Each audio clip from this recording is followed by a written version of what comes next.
이쪽에서 모여가지고 담배 피고 그렇게 떠들고 그러니까는 사람들이 괴로운 거죠. 일부 배달 기사들의 일탈 행위 때문이랍니다. 오토바이 공회전으로 인한 소음과 매연, 그리고 때와 장소를 가리지 않고 계속되는 흡연까지. 항의를 해도 그때뿐이랍니다. 직업 특성상 새로 유입되는 배달 기사들이 많기 때문인데요.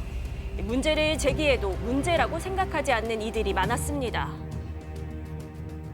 배달을 왔는데 뭐가 잘못인지 모르겠네요.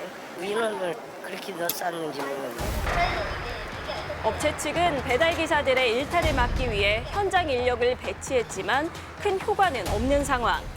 낮에도 주정차 금지 구역에 버젓이 오토바이를 세워두거나 또 불법 유턴을 하는 등 눈치를 보는 배달 기사들은 드물었습니다. 결국 누군가의 신고로 경찰까지 출동한 상황. 이런 불편이 쌓이고 쌓였네요. 5kg, 10kg짜리도 들고 와요. 저기서 저까지 이쪽으로 이렇게 이동한다는 자체가 엄청 불편해요. 그때는 저희도 신고를 받고 나왔기 때문에 상황을 파악하려고 한 거고. 지금 금전적인 피해도 이제 제가 업무를 방해받았잖아요. 피해 부분이 있으면 다시 신고를 주세요. 경찰이 제지해도 큰 소용이 없다 보니 이들이 남긴 불쾌한 흔적을 지우는 일은 자연스럽게 주민들의 몫이 됐습니다. 담배, 여기 담배 꽁초. 출근하면 수북하고. 지어진 지 4년 만에 망가져버린 신축 아파트. 그런데 이보다 더 황당한 사실은 따로 있었는데요.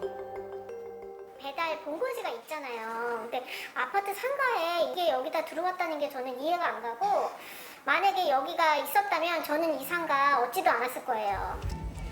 업체 측은 어떻게 아파트 안에 물류 창고를 둘 수 있었던 걸까? 관리자에게 물었지만 어떠한 질문에도 답은 한결같았습니다. 제가 나가서 직접 계도를 하기도 힘든 입장이고 현장에서 일을 해야 되다 보니까 저도 상부로 얘기하는 거 말고는 할 수 있는 게 없습니다.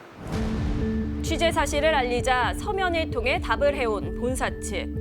해당 물류 창고는 온라인 판매점으로 등록돼 있어 아파트 안에 있어도 문제될 게 없다는 건데요.